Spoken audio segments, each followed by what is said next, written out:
Hello जय हिंद साथियों, स्वागत है आप सभी का सत्य एक्सीलेंट यूट्यूब चैनल पे। साथियों, आज की डेट में सॉल्व करने वाले बीए पार्ट सेकेंड और पार्ट थर्ड के अंतर्गत पर्यावरण एवं राष्ट्रीयकरण का जब पेपर हुआ है आज की डेट में 23 मई को, उसका पेपर यहाँ पर सॉल्व करने वाले हैं। और ये जितने भी क्वेश्चन है मैंने गूगल से यहाँ पर सर्च किया है, सब कुछ यहाँ पर आपका बिल्कुल सही होने वाला है। तो जितने भी लोग इस वीडियो को देख रहे हैं बिल्कुल सही देखिएगा और कंप्लीट देखिएगा। और ये आपका 2022 का पेपर ऊपर आप पढ़ सकते हैं। तो चलिए आज का क्वेश्चन शुरू करते हैं। क्वेश्चन नंबर 1 से पहला क्वेश्चन पूछा गया था कि परितंत्र में ऊर्जा का प्राथमिक स्रोत है। तो परितंत्र में ऊर्जा का प्राथमिक स्रोत जो माना जाता है वो सूर्य के प्रकाश को माना जाता है। तो आपका 3 ऑप्शन सही हो जाएगा। अगला क्वेश्चन देखिए, क्वेश्चन नंबर 2 को, जिसमें कहा जा रहा है कि सामान्य रूप से आहार श्रृंखला में कितनी कड़ियाँ होती है। इसमें कड़ियों की संख्या 3 होती है, लेकिन इसमें आपका सही हो जाएगा option number 2 correct answer. Question number 3 को देखिए, जिसमें कहा जा रहा है कि सबसे कम जैव विविधता देखी जाती है। किस चीज़ में देखी जाती है? तो न्यूनतम समुदाय में देखी जाती है। तो ऑप्शन नंबर 3 आपका सही हो जाएगा क्वेश्चन के अनुसार करेक्ट आंसर। क्वेश्चन नंबर 4 को देखिए, जिसमें कहा जा रहा है कि अधिकतम प्रकाश संश्लेषण होता है। तो ये बृहद समुद्री शैवालों के द्वारा होता है और यहाँ पर आपको एक ऑप्शन देखने को मिलता है करेक्ट आंसर। क्वेश्चन नंबर 5 को देखिए, जिसमें कहा जा रहा है कि परिस्थितिकी होती है तंत्र में, उसके तंत्र के तत्वों के चक्रण को क्या कहा जाता है? तो उसको हम भूगर्भ चक्र के नाम से जानते हैं। तो यहाँ पर आपका 4 ऑप्शन करेक्ट आंसर हो जाएगा। आगे देखिए क्वेश्चन नंबर 6 को, जिसमें कहा जा रहा है कि पर्यावरण एवं एक अविभाज्य समष्टि है जिसकी रचना होती है। ये रचना जो होती है किसके द्वारा होती है? तो भौतिक, जैविक और सांस्कृतिक तत्वों के क्रियाशील तंत्रों से इसकी रचना होती है। और यहाँ पर आपको देखने को मिलता है एक ऑप्शन बिल्कुल करेक्ट आंसर। आगे देखिए क्वेश्चन नंबर 7 को, जिसमें कहा जा रहा है कि भूक्षरण किस प्रकार की प्रक्रिया है। तो जो भूक्षरण होती है वो एक भौतिक प्रक्रिया के अंतर्गत आती है। तो ऑप्शन नंबर 1 हमारा बिल्कुल सही हो जाता है। क्वेश्चन नंबर 8 को देखिए, जिसमें क्वेश्चन नंबर 8 में पूछा जा रहा है कि वायुमंडलीय ओजोन परत जो हमें पराबैंगनी किरणों से सुरक्षित करती है या रखती है, उसमें कमी का कारण होता है, वो सबसे बड़ी यहाँ पर कमी का कारण क्या होता है? इसमें कमी का कारण होता है कार्बन डाइऑक्साइड की बढ़ती दशा। तो यहाँ पर आपका सही हो जाता है ऑप्शन नंबर 1 बिल्कुल करेक्ट आंसर। क्वेश्चन नंबर 9 को देखिए, जिसमें कहा जा रहा है कि भारत में उष्णकटिबंधीय वर्षा वन पाए जाते हैं। ये कहाँ पर पाए जाते हैं? तो ध्यान रखिएगा, ये आपका अंडमान में ज़्यादातर पाए जाते हैं। और यहाँ पर आपका 2 ऑप्शन सही हो जाता है करेक्ट आंसर, मिला लीजिएगा। क्वेश्चन नंबर 10 को देखिए, जिसमें कहा जा रहा है कि भारतीय गांवों में ऊर्जा का मुख्य स्रोत है। ऊर्जा का मुख्य स्रोत लकड़ी तथा गोबर है। ध्यान रखिएगा, भारतीय गांवों की बात कर रहा है। यदि अदर बात किया जाता है जो कि गांवों के अनुसार छोड़कर यहाँ पर ऊर्जा का प्रमुख साधन माना जाता है, तो यहाँ पर सूर्य हम मारते हैं, लेकिन गाँवों का यहाँ पर बात किया जाए उसलिए हम लकड़ी और गोबर मारेंगे। तो 4 ऑप्शन आपका सही हो जाएगा। आगे देखिए क्वेश्चन नंबर 11 को, जिसमें कहा जा रहा है कि हमारे राष्ट्रीय पुष्प एवं वृक्ष है। तो राष्ट्रीय पुष्प एवं वृक्ष जो है आपका कमल और बरगद है। क्रमानुसार इसको नोट कर लीजिएगा। क्वेश्चन नंबर 12 को देखिए, जिसमें कहा जा रहा है कि प्राकृतिक संसाधन का उदाहरण नहीं है। तो जंतु जो है इसका उदाहरण नहीं है। बाकी उदाहरण के अंतर्गत आपका वायु आता है, जल आता है और वन आता है। तो यहाँ पर आपका 3 ऑप्शन सही हो जाएगा। क्वेश्चन नंबर 13 को देखिए, इसमें कहा जा रहा है कि नवीकरणीय संसाधन का उदाहरण है। तो नवीकरणीय संसाधन का उदाहरण आपका वन है। तो ये आपका 4 ऑप्शन सही हो जाएगा। आगे देखते हैं क्वेश्चन नंबर 14 को, जिसमें कहा जा रहा है कि राष्ट्रीय वन नीति के अनुसार वनाच्छादित क्षेत्र कितना होना चाहिए। तो इसमें आपका 33% होना चाहिए। और यहाँ पर आपको 3 ऑप्शन देखने को मिल जाता है करेक्ट आंसर। आगे देखिए क्वेश्चन नंबर 15 को, जिसमें कहा जा रहा है कि पर्यावरण का तत्व है। पर्यावरण का जो तत्व आता है, जल आता है, वायु आता है और मृदा आता है। इसलिए यहाँ पर हमारा 4 ऑप्शन क्वेश्चन के अनुसार करेक्ट आंसर हो जाता है, उपयुक्त सभी। आगे देखिए क्वेश्चन नंबर 16 को, जिसमें कहा जा रहा है कि जून 1972 में विश्व पर्यावरण सम्मेलन का आयोजन कहाँ हुआ था। तो ये आपका स्टॉकहोम में हुआ था। और यहाँ पर आपको 3 ऑप्शन देखने को मिलता है करेक्ट आंसर। क्वेश्चन नंबर 17 को देखिए, जिसमें कहा जा रहा है कि मिलयू शब्द का प्रयोग किसके लिए किया जाता है। इसमें आपका पर्यावरण के लिए किया जाता है। ये आपका सही हो जाता है 3 ऑप्शन बिल्कुल करेक्ट आंसर। क्वेश्चन नंबर 18 को देखिए, जिसमें कहा जा रहा है कि पर्यावरण का जैविक कारक कौन सा है। पर्यावरण का जैविक कारक जो आता है वो वनस्पति आता है, और यहाँ पर आपको दो ऑप्शन देखने को मिलता है, बिल्कुल करेक्ट आंसर। आगे देखते हैं क्वेश्चन नंबर 19 को, जिसमें कहा जा रहा है कि पर्यावरण का अधिकार है। पर्यावरण का अधिकार क्या होता है? समस्त जीवों के लिए यह अधिकार होता है। तो ये किस पे होता है? पर्यावरण पर अधिकार होता है समस्त जीवों का। तो ऑप्शन नंबर 4 हमारा सही हो जाता है। आगे देखिए क्वेश्चन नंबर 20 को, जिसमें कहा जा रहा है कि झूमिंग क्या है। तो झूमिंग साथियों एक प्रकार की कृषि है, और इसको हम बोलते हैं झूमिंग। तो ये आपका सही हो जाता है 3 ऑप्शन करेक्ट आंसर। आगे देखिए क्वेश्चन नंबर 21 को, इसमें कहा जा रहा है कि भूपृष्ठ के कितने भाग पर जल का विस्तार है। तो इसमें आपका सही हो जाता है 3/4, और यहाँ पर आपको 4 ऑप्शन देखने को मिलता है करेक्ट आंसर। क्वेश्चन नंबर 22 को देखिए, जिसमें कहा जा रहा है कि जल के अति दोहन के लिए उत्तरदायी नहीं है। तो इसमें आपका वनोरोपण जो होता है इसके लिए उत्तरदायी नहीं है। तो ऑप्शन नंबर 4 हमारा सही हो जाता है क्वेश्चन के अनुसार करेक्ट आंसर। क्वेश्चन नंबर 23 को देखिए, इसमें कहा जा रहा है कि जल का सर्वाधिक उपयोग होता है। तो इस जल का जब सबसे ज़्यादा यदि उपयोग की बात करें तो इस सिंचाई साधन में इसका ज़्यादातर उपयोग किया जाता है। तो ऑप्शन नंबर 1 हमारा सही हो जाता है। क्वेश्चन नंबर देखिए 24 को, इसमें कहा जा रहा है कि कर्नाटक व तमिलनाडु राज्यों के मध्य कौन सा जल विवाद है। जिसमें कावेरी एक विवाद के नाम से जाना जाता है, कावेरी विवाद। यही जो है आपका ये मध्य, इनके मध्य कर्नाटक और तमिलनाडु के मध्य इसी विवाद पे ज़्यादा होता है तालमेल। तो ये आपका सही हो जाता है एक ऑप्शन करेक्ट आंसर। आगे देखिए क्वेश्चन नंबर 25 को, जिसमें कहा जा रहा है कि टिहरी बांध परियोजना कहाँ स्थित है। तो ये उत्तराखंड में स्थित है, और यहाँ पर आपको 2 ऑप्शन देखने को मिलता है करेक्ट आंसर। आगे देखिए क्वेश्चन नंबर 26 को, जिसमें कहा जा रहा है कि भारत में कृषि कीटनाशकों का प्रयोग कब प्रारंभ हुआ। इसमें जो प्रारंभ का यहाँ पर तिथि है उसको यहाँ पर बताने के लिए कहा जा रहा है। तो देखिए इसमें आपका 1950 आपका सही हो जाएगा। कब होगा? 1950 आपका सही हो जाएगा, ध्यान रखिएगा। आगे देखते हैं क्वेश्चन नंबर 27 को, जिसमें कहा जा रहा है कि निम्नलिखित में किसके प्रयोग से प्रदूषण नहीं होता है। तो यहाँ पर यदि प्रयोग की बात करें तो पोटास के यहाँ पर प्रयोग से कोई भी प्रदूषण नहीं होता है। तो ऑप्शन नंबर 2 हमारा सही हो जाता है। आगे देखिए क्वेश्चन नंबर 28 को, जिसमें कहा जा रहा है कि विश्व खाद्य दिवस है। विश्व खाद्य दिवस 15 दिसंबर को मनाया जाता है। कब मनाया जाता है? 15 दिसंबर को। तो ऑप्शन नंबर 2 हमारा सही हो जाता है, मिला लीजिएगा। आगे देखिए साथियों क्वेश्चन नंबर 29 को, जिसमें कहा जा रहा है कि सर्वाधिक प्रचलित जैव कीटनाशक है। तो इसमें जो धतूरा होता है ये सबसे अधिक प्रचलित है। तो यहाँ पर आपका 2 ऑप्शन सही हो जाता है। आगे देखिए क्वेश्चन नंबर 30 को, जिसमें कहा जा रहा है कि परंपरागत ऊर्जा स्रोत नहीं है। परंपरागत ऊर्जा स्रोत के अंतर्गत आपका जो पवन ऊर्जा है ये बिल्कुल नहीं आता है। तो ऑप्शन नंबर 4 आपका सही हो जाएगा। आगे देखिए क्वेश्चन नंबर 31 को, जिसमें कहा जा रहा है कि शीत मरुस्थल का उदाहरण है। शीत मरुस्थल का उदाहरण आपका गोभी आ जाता है। ये आपका 4 ऑप्शन सही हो जाएगा। आगे देखिए क्वेश्चन नंबर 32 को, इसमें कहा जा रहा है कि भूस्खलन से जो सर्वाधिक जो प्रभावित राज्य है, भूस्खलन से सर्वाधिक प्रभावित जो राज्य है वो आपका उत्तराखंड है। ये आपका 4 ऑप्शन सही हो जाएगा।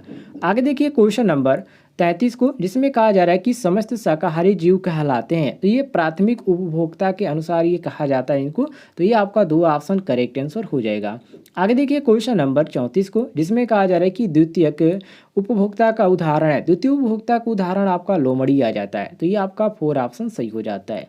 आगे देखिए क्वेश्चन नंबर 35 को, जिसमें कहा जा रहा है कि पारिस्थितिकी तंत्र में खाद्य श्रृंखला का विचार किसने प्रस्तुत किया था। तो ये लिंडसन के द्वारा यहाँ पर प्रदान किया गया था। तो ये आपका 4 ऑप्शन सही हो जाता है।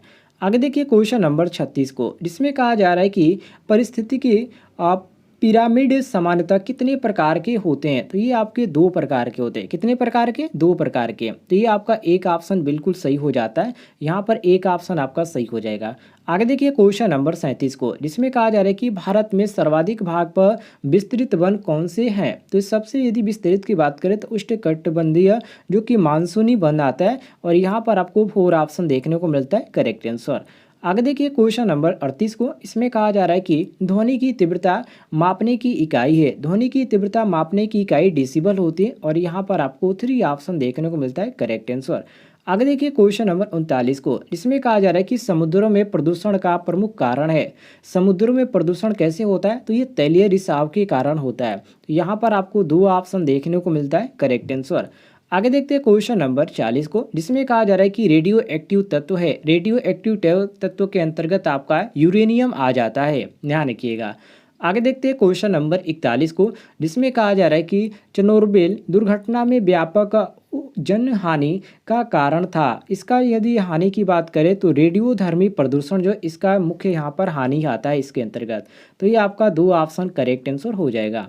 आगे देखते हैं क्वेश्चन नंबर 42 को, जिसमें पूछा जा रहा है कि अदृश्य प्रदूषण किसे कहा गया है? अदृश्य प्रदूषण वायु प्रदूषण का दूसरा नाम ही अदृश्य प्रदूषण है। तो ऑप्शन नंबर 3 हमारा करेक्ट आंसर हो जाएगा। क्वेश्चन नंबर देखिए 43 को, जिसमें कहा जा रहा है कि रेडियोधर्मी विकिरण नापने की इकाई है। तो जो सिवट होता है ये रेडियोधर्मी विकिरण नापने की इकाई इसको माना जाता है। तो ऑप्शन नंबर 1 हमारा सही हो जाता है। क्वेश्चन नंबर 44 को देखिए, जिसमें कहा जा रहा है कि प्राकृतिक आपदा नहीं है। प्राकृतिक आपदा जो होती है वो अग्निकांड जो है ये प्राकृतिक आपदा के अंतर्गत नहीं आती है। तो ऑप्शन नंबर बी हमारा यहाँ पर 3 हमारा बिल्कुल सही हो जाता है। 3 ऑप्शन आपका बिल्कुल सही हो जाएगा, मिला लीजिएगा। क्वेश्चन नंबर 45 को देखिए, इसमें कहा जा रहा है कि भूकंप की तीव्रता मापने का यहाँ पर पैमाना क्या है? तो इसका रिएक्टर स्केल है, इसके बड़ा कोई पैमाना नहीं है। तो ऑप्शन नंबर 2 हमारा सही हो जाता है।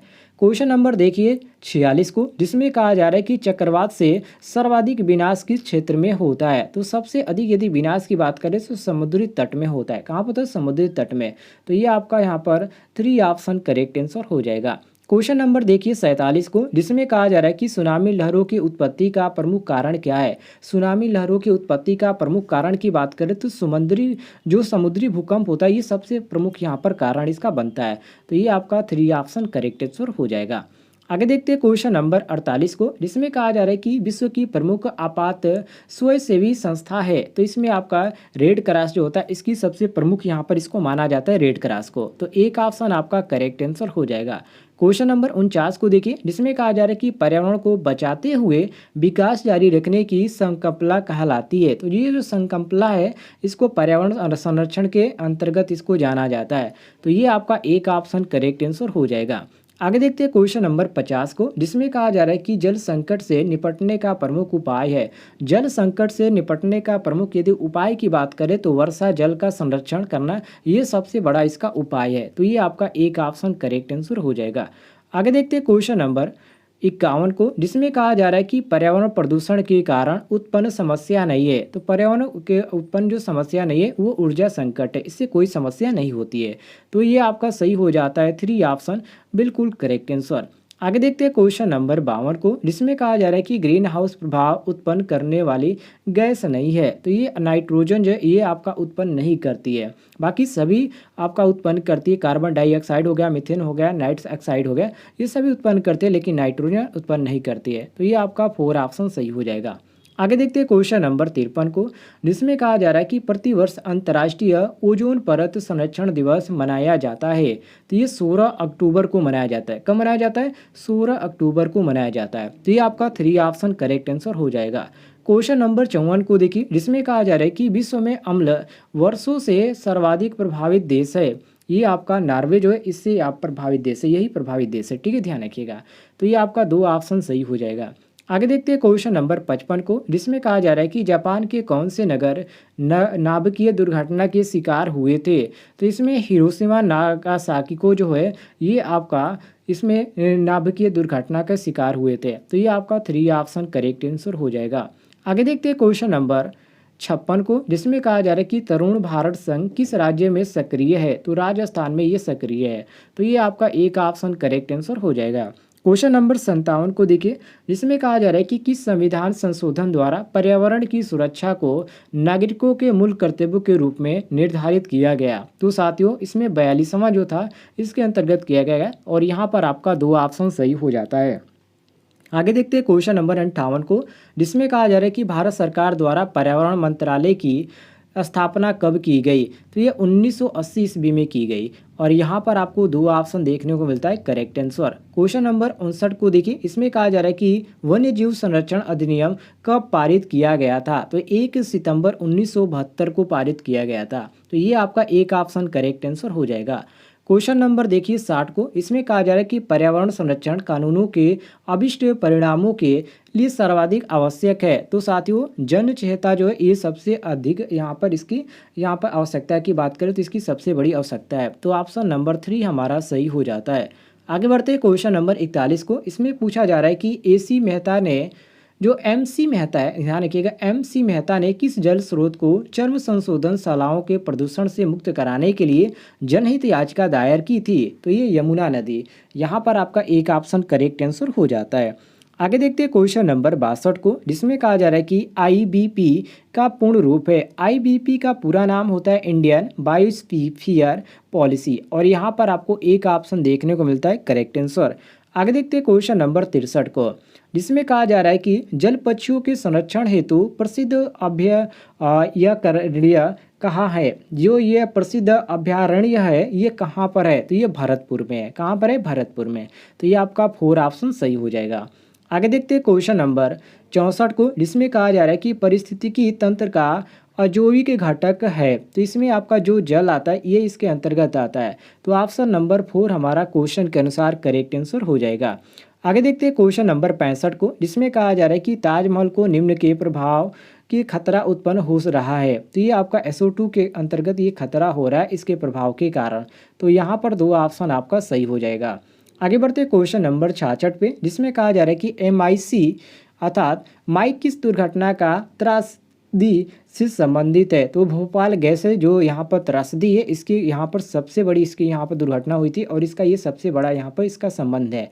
तो यहाँ पर आपका दो ऑप्शन सही हो जाता है।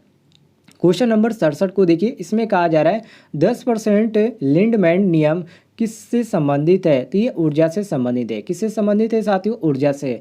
यहाँ पर आपका दो ऑप्शन सही हो जाता है। क्वेश्चन नंबर 68 को देखिए, इसमें कहा जा रहा है कि स्वच्छ ऊर्जा के स्रोत है। स्वच्छ ऊर्जा के स्रोत आपका सौर ऊर्जा भी हो जाता है, वायु और जल भी हो जाता है। तो ये आपका उपयुक्त सभी डी ऑप्शन सही हो जाएगा। आगे देखते हैं क्वेश्चन नंबर 69 को, इसमें कहा जा रहा है कि बायोडाइवर्सिटी हॉटस्पॉट किससे संबंधित है? तो ये संबंधित है अद्वितीय प्रजातियां से। और यहाँ पर आपको 3 ऑप्शन देखने को मिलता है करेक्ट आंसर। आगे बढ़ते क्वेश्चन नंबर 70, जिसमें कहा जा रहा है कि पृथ्वी के वायुमंडल में कौन सी गैस सर्वाधिक है? जिसमें नाइट्रोजन है सबसे अधिक है। यहाँ पर दो ऑप्शन आपका सही हो जाता है। क्वेश्चन नंबर 71 को देखिए, जिसमें कहा जा रहा है कि लाइकेन किस प्रदूषण का सूचक है? वायु का। तो यह आपका एक ऑप्शन ही सही हो जाता है, ध्यान रखिएगा।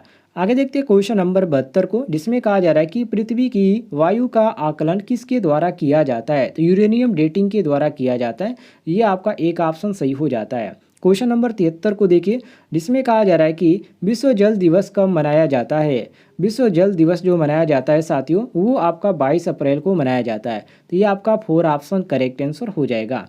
आगे देखते हैं क्वेश्चन नंबर 74 को, जिसमें कहा जा रहा है कि वायुमंडल में CO2 की मात्रा अनुमानित रूप से है। तो इसमें आपका 0.03 यहाँ पर 4% इसके यहाँ पर अनुमानित है। तो ये आपका 4 ऑप्शन सही हो जाएगा।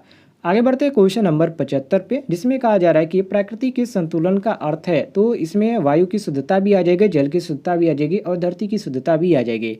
तो ऑप्शन नंबर 4 हमारा सही हो जाता है। आगे देखते हैं क्वेश्चन नंबर 76 को, जिसमें कहा जा रहा है कि कोरल रीफ क्या है? कोरल रीफ साथियों एक समुद्री जीव है जिसका नाम है। तो ऑप्शन नंबर 1 हमारा सही हो जाता है। आगे देखते हैं क्वेश्चन नंबर 77 पे, जिसमें कहा जा रहा है कि अम्लीय वर्षा का मुख्य कारण है। इसका मुख्य कारण होता है कार्बन डाइऑक्साइड की मात्रा बढ़ाना। ये आपका एक ऑप्शन सही हो जाएगा। आगे देखिए क्वेश्चन नंबर 78 पर, जिसमें कहा जा रहा है कि मरुस्थल में उगने वाले पौधे कहलाते हैं। तो जियोफाइट्स के नाम से इसको जाना जाता है। तो बी यहाँ पर आपका 3 ऑप्शन सही हो जाएगा, ठीक है, ध्यान रखिएगा। आगे देखिए क्वेश्चन नंबर 79 को, जिसमें पूछा जा रहा है कि ठोस अपशिष्ट पदार्थ कहाँ सबसे अधिक पैदा होता है? ये पैदा होता है साथियों कानपुर में। तो यहाँ पर आपका 2 ऑप्शन सही हो जाता है। आगे देखते हैं क्वेश्चन नंबर 80 को, जिसमें कहा जा रहा है कि खाद्य जल में ऊर्जा का प्रवाह होता है। तो ये एक दिशीय होता है। कैसा होता है? एक दिशीय होता है। एक ऑप्शन आपका सही हो जाएगा। अगले क्वेश्चन को देखिए, क्वेश्चन नंबर 81 को, जिसमें कहा जा रहा है कि निम्न में से कौन जल तेजी से बढ़ते हैं? सिंघाड़ा या जलकुंभी या नागफनी या हाइड्रोजन। मतलब कि जल में जो तेजी से बढ़ने वाले पौधा है उनका नाम बताइए। तो ये आपका जलकुंभी जो हो जाता है ये बिल्कुल सही हो जाता है, 2 ऑप्शन आपका सही हो जाएगा। अगले क्वेश्चन को देखिए, क्वेश्चन नंबर 82 को, जिसमें कहा जा रहा है कि राजीव गांधी राष्ट्रीय उद्यान अवस्थित, ये कहाँ पर अवस्थित है? तो ये आपका राजस्थान में है। कहाँ पर है? राजस्थान में। आगे देखते हैं क्वेश्चन नंबर 83 को, जिसमें कहा जा रहा है कि इकोलॉजी शब्द का सर्वप्रथम प्रयोग किसने किया था? तो ये अर्नस्ट हैकल ने किया था, ध्यान रखिएगा। क्वेश्चन नंबर 84 को देखिए, इसमें कहा जा रहा है कि गंगोत्री उद्गम स्थल है, तो गंगा नदी का ये स्थल है। तो ये आपका यहाँ पर 3 ऑप्शन सही हो जाता है। क्वेश्चन नंबर 85 को देखिए, इसमें कहा जा रहा है कि हवा की अनुपस्थिति में असलज का उपचार कहा लाता है? तो इसको क्या बोला जाता है? इसको अनावयो बोला जाता है। यहाँ पर आपका एक ऑप्शन सही हो जाता है। क्वेश्चन नंबर 86 को देखिए, जिसमें कहा जा रहा है कि घास स्थल परिस्थितिके तंत्र में संख्या का पिरामिड होता है, तो ये एक सीधा पिरामिड होता है। ये आपका एक ऑप्शन सही हो जाएगा। क्वेश्चन नंबर 87 को देखिए, जिसमें कहा जा रहा है कि परितंत्र में ऊर्जा का प्राथमिक स्रोत है, तो ये सूर्य का प्रकाश जो है इसका सबसे बड़ा स्रोत है, और यहाँ पर आपको 2 ऑप्शन देखने को मिलता है करेक्ट आंसर। आगे देखते हैं क्वेश्चन नंबर 88 को, जिसमें कहा जा रहा है कि अंटार्कटिका में ओजोन परत का सर्वाधिक विनाश किस माह में होता है? तो दिसंबर तथा जनवरी माह में सबसे अधिक विनाश होता है। 2 ऑप्शन आपका सही हो जाएगा। आगे देखिए क्वेश्चन नंबर 89 को, जिसमें कहा जा रहा है कि सबसे अस्थायी परिणत तंत्र है, तो सबसे अस्थायी समुद्र को माना जाता है। 3 ऑप्शन आपका सही हो जाएगा। क्वेश्चन नंबर 90 को देखिए, इसमें कहा जा रहा है कि कार्टाजेटा प्रोटोकॉल का संबंध है, तो जैव सुरक्षा और समझौता से इसका संबंध है। 2 ऑप्शन आपका सही हो जाएगा। क्वेश्चन नंबर 91 को देखिए, जिसमें कहा जा रहा है कि नवीन विज्ञान की कौन सी शाखा जैव विविधता के लिए खतरे की घंटी है? तो नैनो तकनीकी इसके लिए खतरे की घंटी है। एक ऑप्शन आपका सही हो जाएगा।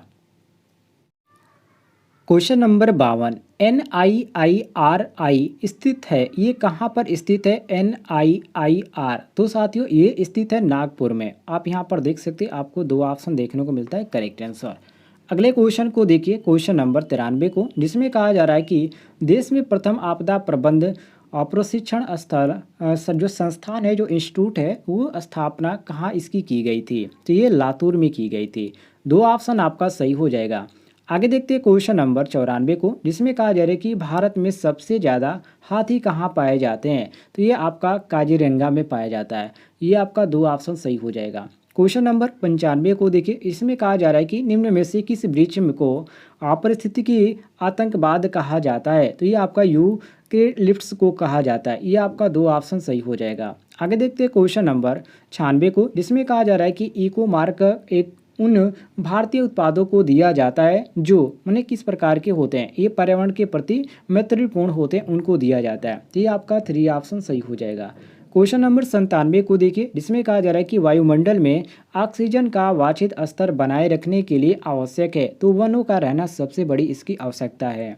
आगे देखते हैं क्वेश्चन नंबर 98 को, जिसमें कहा जा रहा है कि मनुष्य की आवश्यकताओं की पूर्ति करने वाली वस्तु कहलाती है, तो ये संसाधन कहलाती है। 2 ऑप्शन आपका सही हो जाएगा। क्वेश्चन नंबर 99 को देखिए, जिसमें कहा जा रहा है कि लवणीय जल पारिस्थितिकी तंत्र का उदाहरण है, तो ये समुद्र का उदाहरण है। आगे देखते हैं क्वेश्चन नंबर 100 को, जिसमें कहा जा रहा है कि भारत की संकटग्रस्त जाति में सम्मिलित है, ये आपका 4 ऑप्शन सही हो जाएगा, जिसको चंदन बोला जाता है। आगे देखते हैं क्वेश्चन नंबर 101 को, जिसमें कहा जा रहा है कि मोहनजोदड़ो की खोज किसने की थी? मोहनजोदड़ो की खोज राखालदास बनर्जी ने की थी। एक ऑप्शन आपका सही हो जाएगा। क्वेश्चन नंबर 102 को देखिए, जिसमें कहा जा रहा है कि ऋषभदेव का जन्म किस स्थान पर हुआ था? तो इसका जन्म काशी में हुआ था। एक ऑप्शन आपका सही हो जाएगा। क्वेश्चन नंबर 103 को देखिए, जिसमें कहा जा रहा है कि लिंगराज मंदिर किस स्थान पर स्थित है? तो ये आपका उड़ीसा में स्थित है। 2 ऑप्शन आपका सही हो जाएगा। आगे देखते हैं क्वेश्चन नंबर 104 को, जिसमें कहा जा रहा है कि भास्कराचार्य की रचना है, इनकी रचना दिलावली है। क्या है साथियों? दिलावती, ठीक है, ध्यान रखिएगा, लीलावती, ठीक है, नोट कर लीजिएगा। इसमें कई यहाँ पर दिया गया, देख सकते हैं आप, दयावती और सत्यवती और कलावती दिया गया, लेकिन इसमें लीलावती आपका सही हो जाएगा। एक आपका सही हो जाएगा। क्वेश्चन नंबर 105 को देखिए, जिसमें कहा जा रहा है कि शांति निकेतन की स्थापना कब हुई थी। शांति निकेतन की स्थापना 1901 में हुई थी। एक ऑप्शन आपका सही हो जाएगा। आगे देखते हैं क्वेश्चन नंबर 106 को, जिसमें कहा जा रहा है कि राजा राम मोहन राय की मृत्यु कहाँ पर हुई थी। इनकी मृत्यु इंग्लैंड में हुई थी। 3 ऑप्शन आपका सही हो जाएगा। क्वेश्चन नंबर 107 को देखिए, जिसमें कहा जा रहा है कि विवेकानंद के बचपन का नाम क्या था। तो नरेंद्र दत्त इनका बचपन का नाम था। एक ऑप्शन आपका सही हो जाएगा। आगे देखिए क्वेश्चन नंबर 108 को, इसमें कहा जा रहा है कि अर्थशास्त्र के लेखक है, अर्थशास्त्र के लेखक कौटिल्य है। एक ऑप्शन आपका सही हो जाएगा। आगे देखिए क्वेश्चन नंबर 109 को, जिसमें कहा जा रहा है कि poverty and un-British rule in India पुस्तक किसने लिखी। तो दादा भाई नौरोजी ने लिखा था। ये आपका एक ऑप्शन सही हो जाएगा। क्वेश्चन नंबर 110 को देखिए, इसमें कहा जा रहा है कि कुल कितने वर्ल्ड कप में सचिन तेंदुलकर ने भाग लिया है। तो 6 वर्ल्ड कप में इन्होंने भाग लिया है। तो ये आपका 2 ऑप्शन आपका सही हो जाएगा। क्वेश्चन नंबर देखिए 111 को, जिसमें कहा जा रहा है कि प्रथम भारतीय जिनका चयन ICS में हुआ, तो उनका नाम सुरेंद्र नाथ बनर्जी था। ये आपका एक ऑप्शन सही हो जाएगा। चलिए अगला क्वेश्चन देखिए, क्वेश्चन नंबर 112। इसमें पूछा जा रहा है कि जो समय को नष्ट करता है समय उसको नष्ट करता है, ये कथन किसका है। तो ये महात्मा गांधी का है। ये आपका एक ऑप्शन सही हो जाएगा। क्वेश्चन नंबर 113 को देखिए, इसमें पूछा जा रहा है कि प्रयागराज का पूर्ण कुंभ मेला कितने वर्षों के अंतराल में आयोजित होता है। तो 12 वर्षों के अंतराल में ये आपका होता है। तो ऑप्शन नंबर 1 आपका सही हो जाएगा। आगे देखिए क्वेश्चन नंबर 114 को, इसमें पूछा जा रहा है कि हड़प्पा की खोज कब हुई थी। हड़प्पा की खोज 1921 ईस्वी में हुई थी। 3 ऑप्शन आपका सही हो जाएगा। क्वेश्चन नंबर 115 को देखिए, इसमें कहा जा रहा है कि गौतम बुद्ध की मृत्यु हुई थी। गौतम बुद्ध की मृत्यु यहाँ पर 483 ईसा पूर्व पहले हुई थी। तो यहाँ पर 2 ऑप्शन आपका सही हो जाएगा।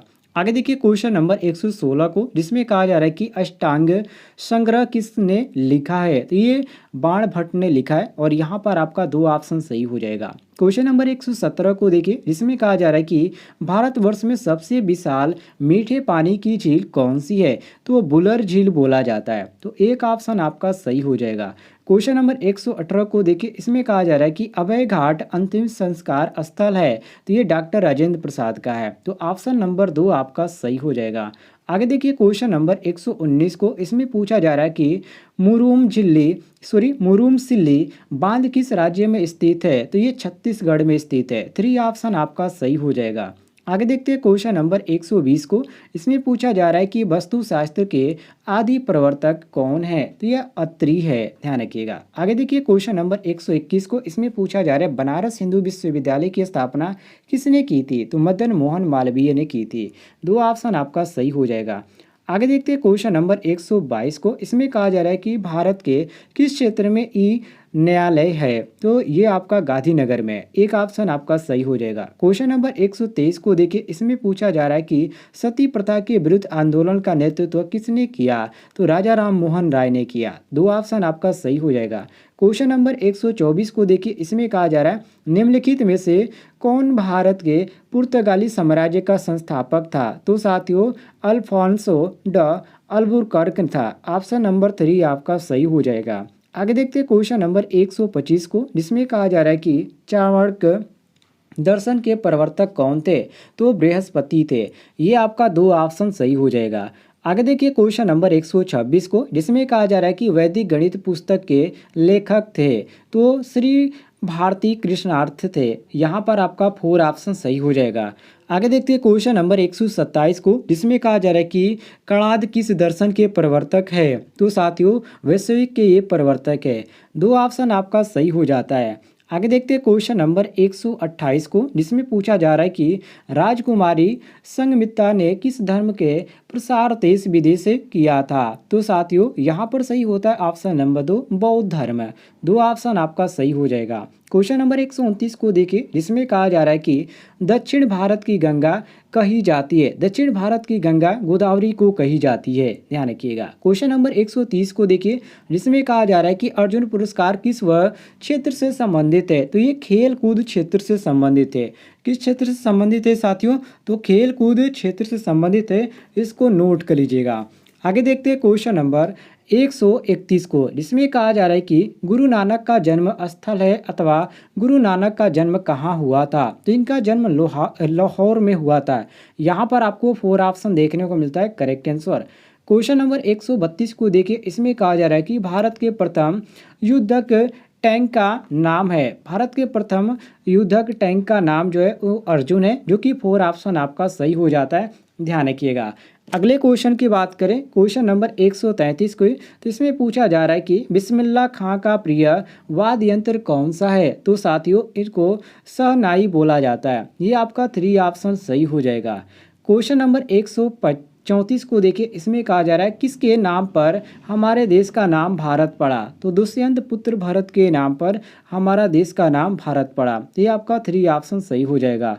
आगे देखते हैं क्वेश्चन नंबर 135 को, जिसमें पूछा जा रहा है 1925 में काकोरी कांड के लिए किसे फांसी दी गई थी। तो राजा राम प्रसाद बिस्मिल को दी गई थी। तो ये आपका 3 ऑप्शन सही हो जाएगा। क्वेश्चन नंबर 136 को देखिए, जिसमें कहा जा रहा है कि भारत में कृषि क्रांति का जनक किसको माना जाता है। एम स्वामीनाथन को माना जाता है। एक ऑप्शन आपका सही हो जाएगा। क्वेश्चन नंबर 137 को देखिए, जिसमें कहा जा रहा है कि पंच अवगुणत्व किस धर्म से संबंधित है। तो साथियों ये जैन धर्म से संबंधित है। 3 ऑप्शन आपका सही हो जाएगा। आगे बढ़ते क्वेश्चन नंबर 138 पे, जिसमें कहा जा रहा है कि पंचायती राज व्यवस्था भारत के संविधान में निम्न में से कौन से संशोधन द्वारा लाई गई है। तो साथियों ये 73वां संशोधन के अंतर्गत लाई गई है। ये आपका 4 ऑप्शन सही हो जाएगा। क्वेश्चन नंबर 139 को देखिए, इसमें कहा जा रहा है कि हैन सांग के अनुसार नालंदा का जो संस्थापक था वो कौन था। तो कुमार गुप्त था, जो कि सकृत्य। तो ये आपका एक ऑप्शन सही हो जाएगा। आगे देखते हैं क्वेश्चन नंबर 140 को, जिसमें कहा जा रहा है कि शंकराचार्य का जन्म था। तो इनका जन्म केरल में हुआ था। एक ऑप्शन आपका सही हो जाता है। आगे बढ़ते क्वेश्चन नंबर 141 पे, इसमें कहा जा रहा है कि सांची का बौद्ध स्तूप किसने बनवाया। तो ये कनिष्क ने बनवाया था। 2 ऑप्शन आपका सही हो जाएगा। क्वेश्चन नंबर 142 को देखिए, इसमें कहा जा रहा है कि 142 क्वेश्चन की ऋग्वेद में सूक्त की संख्या है। इसमें जो सूक्त जो की संख्या है वो 1028 है। ये आपका 4 ऑप्शन सही हो जाएगा। क्वेश्चन नंबर 143 को देखिए, इसमें कहा जा रहा है इनमें से कौन सा चौथा आश्रम है। तो साथियों जो संन्यास है ये चौथा आश्रम के अंतर्गत आता है। तो ऑप्शन नंबर 3 हमारा सही हो जाता है। 144 को देखिए, इसमें कहा जा रहा है कि गीता में कुल कितने अध्याय हैं। गीता में टोटल 11 अध्याय हैं। ये आपका 4 ऑप्शन सही हो जाएगा। 145 को देखिए, इसमें कहा जा रहा है कि ध्रुवपद गायन शैली का विकास किया। तो ये हरिदास ने किया। ये आपका 2 ऑप्शन सही हो जाएगा। आगे देखिए क्वेश्चन नंबर 146 को, इसमें कहा जा रहा है कि वैदिक काल में कर को कहा जाता था। तो इसको बलि बोला जाता था। एक ऑप्शन आपका सही हो जाता है। आगे देखते हैं क्वेश्चन नंबर 147 को, जिसमें कहा जा रहा है कि चीनी यात्री फयान भारत कब आया था। तो ये आपका 410 ईस्वी में आया था। आगे देखिए क्वेश्चन नंबर 148 को, इसमें कहा जा रहा है कि भारत में प्रथम बैंक ऑफ हिंदुस्तान की स्थापना कब हुई थी। 1770 ईस्वी में हुई थी। ये आपका 4 ऑप्शन सही हो जाएगा। आगे देखते हैं क्वेश्चन नंबर 149 को, इसमें कहा जा रहा है कि सरोजिनी नायडू किस भारतीय प्रदेश की राज्यपाल बनी थी। तो उत्तर प्रदेश की बनी थी। आगे देखते हैं क्वेश्चन नंबर 150 को, जिसमें कहा जा रहा है कि वह देश जहां सूर्य की पूजा होती है तथा लोग अपने सूर्य पुत्र मानते हैं। तो ये जापान। ये आपका 3 ऑप्शन सही हो जाएगा। आगे देखते हैं क्वेश्चन नंबर 151 को, जिसमें कहा जा रहा है कि भगत सिंह और उनके साथियों द्वारा सैंडर्स की हत्या कब की गई। तो 1929 ईस्वी में की गई थी। तो ऑप्शन आपका सही हो जाएगा। आगे देखते हैं क्वेश्चन नंबर 152 को, जिसमें कहा जा रहा है कि हेनसांग के समय नालंदा विश्वविद्यालय के कुलपति थे। तो उस समय शीलभद्र थे। 3 ऑप्शन आपका सही हो जाएगा। आगे देखते हैं क्वेश्चन नंबर 153 को, जिसमें कहा जा रहा है कि कालिदास किसके नवरत्नों में शामिल थे। तो ये चंद्रगुप्त द्वितीय के ये नवरत्नों में शामिल थे। ये आपका एक ऑप्शन सही हो जाएगा। आगे देखते हैं क्वेश्चन नंबर 154 को, जिसमें कहा जा रहा है कि उपनिषदों में मुख्यतः किसका प्रतिपादन हुआ है। तो ये ब्रह्म का उत्पादन हुआ है। तो ये आपका सही हो जाता है option number 4 correct answer. Question number 155 को देखिए, जिसमें कहा जा रहा है कि प्रथम महिला जिसे अशोक चक्र से सम्मानित किया गया। तो जो नीरजा भनोट है इनको यहाँ पर अशोक चक्र से यह सम्मानित किया गया। एक ऑप्शन आपका सही हो जाएगा। आगे देखिए क्वेश्चन नंबर 156 को, जिसमें कहा जा रहा है कि भारत हिंद फौज की स्थापना का विचार सर्वप्रथम आया, तो के मोहन सिंह को आया। दो ऑप्शन आपका सही हो जाएगा। आगे देखते हैं क्वेश्चन नंबर 157 को, जिसमें कहा जा रहा है कि रानी झांसी रेजिमेंट की स्थापना की, तो सुभाष चंद्र बोस ने की। थ्री ऑप्शन आपका सही हो जाता है। आगे देखिए क्वेश्चन नंबर 158 को, इसमें कहा जा रहा है कि इंडियन रिपब्लिक आर्मी का गठन किया गया, तो ये सूर्य सेन के द्वारा किया गया। दो ऑप्शन आपका सही हो जाता है। क्वेश्चन नंबर 159 को देखिए, भर्तृहरि की रचना हुई। जो भर्तृहरि जो रचना है, उनकी रचना किनके द्वारा हुई, तो ये तीन लोगों के द्वारा हुई। नृत्य शतक और श्रृंगार शतक और वैराग्य शतक के अनुसार ये भर्तृहरि की रचना हुई। तो ये ऑप्शन आपका 4 करेक्ट आंसर हो जाएगा, उपयुक्त सभी। आगे देखिए क्वेश्चन नंबर 160 को, जिसमें कहा जा रहा है कि महाभारत का अंतिम पर्व है, तो स्वर्गारोहण जो है ये महाभारत का अंतिम पर्व है। 4 ऑप्शन आपका सही हो जाएगा। क्वेश्चन नंबर 161 को देखिए, इसमें कहा जा रहा है चैतन्य का जन्म कहाँ हुआ था, तो इनका जन्म नवद्वीप में हुआ था। एक ऑप्शन आपका सही हो जाएगा। क्वेश्चन नंबर 162 को देखिए, इसमें कहा जा रहा है कि नाट्य शास्त्र की रचयिता है, नाट्य शास्त्र की रचयिता यहाँ माना जाता है भामा को। दो ऑप्शन आपका सही हो जाता है। क्वेश्चन नंबर देखिए 163 को, जिसमें कहा जा रहा है कि प्रथम तीव्र रफ्तार ट्रेन जो दिल्ली से आगरा के मध्य 200 किमी की दूरी 100 मिनट में पूर्ण करती है, उसका नाम बताइए। तो उसको यहाँ पर बोला जाता है गतिमान एक्सप्रेस। 3 ऑप्शन आपका सही हो जाएगा। आगे देखिए क्वेश्चन नंबर 164 को, जिसमें कहा जा रहा है कि श्रीहर्ष की रचना है। श्रीहर्ष की रचना नस्लीय चित्र है, जो कि यहाँ पर आपको 4 ऑप्शन देखने को मिल जाता है। क्वेश्चन नंबर 165 को देखिए, जिसमें कहा जा रहा है कि रामायण की रचना मुख्यतः इस छंद में हुई। किस छंद में हुई, तो अनुष्ठर छंद में हुई। ये आपका एक ऑप्शन सही हो जाता है। क्वेश्चन नंबर 166 को देखिए, इसमें कहा जा रहा है कि वर्ष 2013 में ज्ञानपीठ पुरस्कार दिया गया था। ये किनको दिया गया था, तो केदार सिंह को दिया गया था। 4 ऑप्शन आपका सही हो जाएगा। आगे देखते हैं क्वेश्चन नंबर 167 को, जिसमें कहा जा रहा है कि भारत का स्वतंत्रता संघर्ष के लेखक है, तो ये वीर सावरकर हैं। 3 ऑप्शन आपका सही हो जाएगा, नोट कर लीजिएगा। आगे बढ़ते क्वेश्चन नंबर 168 पर, जिसमें कहा जा रहा है कि रसायन विद्या का प्रवर्तक माना जाता है, ये चरक को माना जाता है। क्वेश्चन नंबर 169, इसमें कहा जा रहा है इलाहाबाद में कुंभ मेले का आयोजन किस सम्राट द्वारा किया गया था, तो हर्षवर्धन के द्वारा किया गया था। 170 को देखिए, इसमें कहा जा रहा है आर्यभट्ट निम्नलिखित में से क्या थे, तो ये खगोलीय शास्त्री थे। 3 ऑप्शन आपका सही हो जाएगा। क्वेश्चन नंबर 171 को देखिए, इसमें कहा जा रहा है कि गणित सार संग्रह पुस्तक है, महावीराचार्य का पुस्तक है। एक ऑप्शन सही हो जाएगा। क्वेश्चन नंबर 172 को देखिए, इसमें कहा जा रहा है कि शून्य का आविष्कार किया। शून्य का आविष्कार अमेरिकियों ने किया था, जो कि 2 ऑप्शन आपका सही हो जाता है। आगे बढ़ते क्वेश्चन नंबर 173 को देखिए, इसमें कहा जा रहा है कि धनवंतरि के शिष्य थे, तो इनके शिष्य सुश्रुत थे, जो कि यहाँ पर सुश्रुत जो ये दिया गया, 2 ऑप्शन दिया गया, तो ये हमारा करेक्ट हो जाएगा। 174 को देखिए, इसमें कहा जा रहा है कि अष्टांग दृश्य के लेखक हैं, तो गौतम है। 175 को देखिए, इसमें कहा जा रहा है कि ऋग्वेद में लोहे को क्या कहा गया है, तो इसको अयस बोला जा गया है। तो ये आपका 2 ऑप्शन सही हो जाएगा। 176 को देखिए, इसमें कहा जा रहा है कि राष्ट्रीय चिन्ह लिया गया है, तो ये कहाँ से लिया गया है, सारनाथ से लिया गया है। 2 ऑप्शन आपका सही हो जाएगा। आगे देखिए बाबा, यहाँ कहा जा रहा है क्वेश्चन नंबर 177, बाबा गोरखनाथ के गुरु थे, तो महस्य येंद्रनाथ थे, ध्यान रखिएगा। क्वेश्चन नंबर 178 को देखिए, इसमें कहा जा रहा है गुरु गोविंद सिंह का जन्म कहाँ हुआ था, तो पटना में इनका जन्म हुआ था। अगला सवाल देखिए 179, इसमें पूछा जा रहा है कि भारत में बैंकों का राष्ट्रीयकरण कब हुआ। 19 जुलाई 1969 ईस्वी में हुआ था। एक ऑप्शन आपका सही हो जाएगा। क्वेश्चन नंबर 180 को देखिए, इसमें कहा जा रहा है कि ऋग्वेद में जिस नदी का सर्वाधिक उल्लेख है उसका नाम क्या है, तो उसका यहाँ पर गंगा नाम है। एक ऑप्शन आपका सही हो जाएगा। क्वेश्चन नंबर 181 को देखिए, इसमें कहा जा रहा है कि निम्न में से गुप्त संवत है, तो ये आपका 319, यहाँ पर आपका 4 ऑप्शन सही हो जाएगा। ठीक है, ध्यान रखिएगा, 4 ऑप्शन सही हो जाएगा। क्वेश्चन नंबर 182 को देखिए, इसमें कहा जा रहा है कि विजयनगर के खंडहर कहाँ प्राप्त है, तो ये हम्पी में, किसमें, हम्पी में। ये आपका 2 ऑप्शन सही हो जाएगा। क्वेश्चन नंबर 183 को देखिए, इसमें कहा जा रहा है कि उत्तर प्रदेश में हड़प्पा संस्कृति का स्थल है, तो मीरपुर में, कहाँ पर है साथियों, आलमगीरपुर में। एक ऑप्शन आपका सही हो जाएगा। क्वेश्चन नंबर 184 को देखिए, इसमें कहा जा रहा है कि धम्मपद किस धर्म का ग्रंथ है, तो साथियों ये बौद्ध धर्म का ग्रंथ है। क्वेश्चन नंबर 185 को देखिए, इसमें कहा जा रहा है कि योग दर्शन के प्रवर्तक थे, तो पतंजलि। ये आपका एक ऑप्शन सही हो जाता है। क्वेश्चन नंबर 186 को देखिए, इसमें कहा जा रहा है कि महावीर स्वामी का जन्म कहाँ हुआ था? तो गुंडल ग्राम में इनका जन्म हुआ था। एक ऑप्शन सही हो जाएगा। क्वेश्चन नंबर 187 को देखिए, जिसमें कहा जा रहा है कि शेरशाह का मकबरा कहाँ स्थित है? तो ये सासाराम में स्थित है, जो बिहार में पड़ता है। एक ऑप्शन सही हो जाएगा।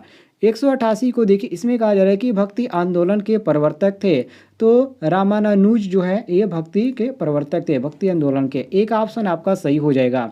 क्वेश्चन नंबर 179 को देखिए, जिसमें कहा जा रहा है कि रामायणिक कालीन सरयू नदी आज किस नदी से किस नाम से जाना जाता है? तो ये घाघरा नाम से जाना जाता है। दो ऑप्शन आपका सही हो जाएगा। 190 को देखिए, जिसमें पूछा जा रहा है कि बम भंग कब हुआ इसका उत्पादन? तो ये आपका हुआ 1905 में। दो ऑप्शन आपका सही हो जाएगा। क्वेश्चन नंबर 191 को देखिए, इसमें कहा जा रहा है कि हरित क्रांति का श्रेय किसे दिया जाता है?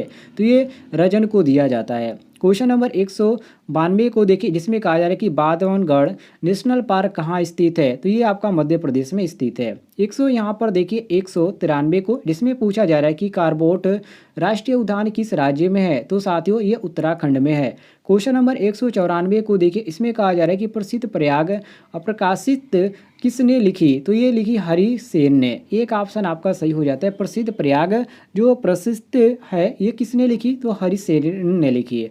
195 को देखो, जिसमें कहा जा रहा है दुर्गापुर इस्पात संयंत्र किस देश के सहयोग से बनाया गया? तो ब्रिटेन के सहयोग से बनाया गया है।